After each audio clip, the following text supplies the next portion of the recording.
inviting me, and Assalamu alaikum. I thought rather than what I tried to do in my book was to combine kind of detailed, close readings of Iqbal's texts with contextualization. And today, although I'll draw on that book, I think I'm going to try and give more of, in keeping with the spirit of the event, I'm going to try and give more of a broad overview of the main trends in Iqbal's work. And I thought one way to think about Iqbal's work is in terms of orientation. And what do I mean by orientation? Because I think what's interesting about Iqbal's work is that it's full of motifs and themes of orientation, such as a traveler finding his or her way across a new landscape, the attempt to gain a new sense of direction, and the attempt to locate oneself in an unfamiliar environment. So the attempt at self-location, the attempt to find a direction in travel, and also perhaps the project to reorientate Islam in a new situation created by two global factors. Secularizing modernity is one, the globalization of secularizing modernity, and the other is the new landscape of geopolitics dominated by European colonialism.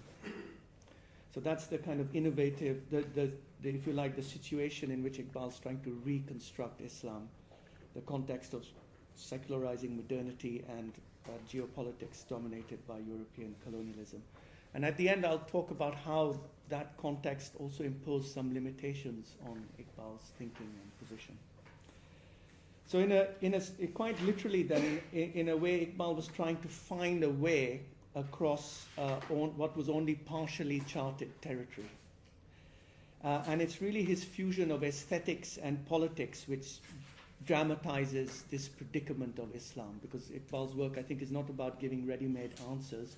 It's about dramatizing a predicament, an ongoing predicament of Islam. And that's how I read his poetry, as a process in motion rather than as closure. Okay, so I want to begin really by thinking first about, and again I think this is significant when we think about what Iqbal has to offer and what his limitations are.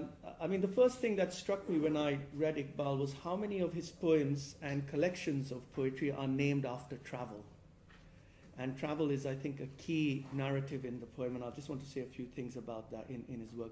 So, for example, Bange Dara, the caravan's bell, his Urdu, one of the collections of his Urdu poems. Here, it's clear that the purpose of his poem and the role of the poet is to inaugurate a new journey. So the aim of the poetry is to motivate travel and to open up a new kind of post-colonial, Islamicized traveling self. So that the purpose of poetry here is to inaugurate a journey, and with it a kind of traveling Muslim identity, a reconstruction of Islam in which travel is central to, and journeys are central to khudi, to selfhood. And what's interesting about the caravan's bell, therefore, the ringing of the bell to inaugurate a journey, which is what the poetry does, is that that's also, that image is repeated in a number of his poems. So, for example, in the final couplet of Tarana-e-Milli, Iqbal writes, I'll read the Urdu, Iqbal ka tarana bange dara hai goya, hota hai jada pema phir karavan hamara. Iqbal's song is like the bell of a caravan. Once more our caravan measures the road. So Iqbal actually tied, therefore, together specific poems with the need to inaugurate new journeys. And that also is that kind of motif occurs also in the last verse section of Shikwa, or complaint, where the poet again says, Jagne wala isi bange dara se dil ho. May your hearts be awakened by this caravan bell. So what's interesting here, therefore, is the relationship between the external landscape in relation to travel and inner transformation. So the heart has to be reawakened in relation to traveling through a new external landscape. So the tie between inner transformation and external landscape is key to Iqbal as a poet of Islamicized travel, as a poet of Islamic travel.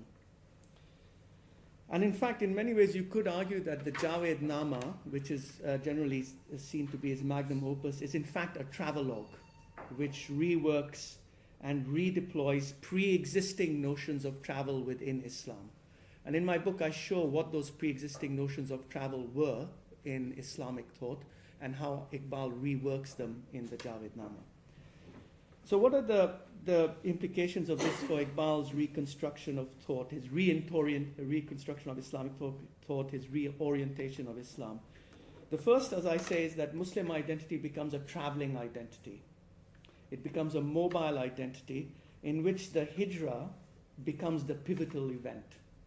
So the hijrah becomes of 622 becomes the pivotal event when the Prophet moved with his followers from Makkah to Medina.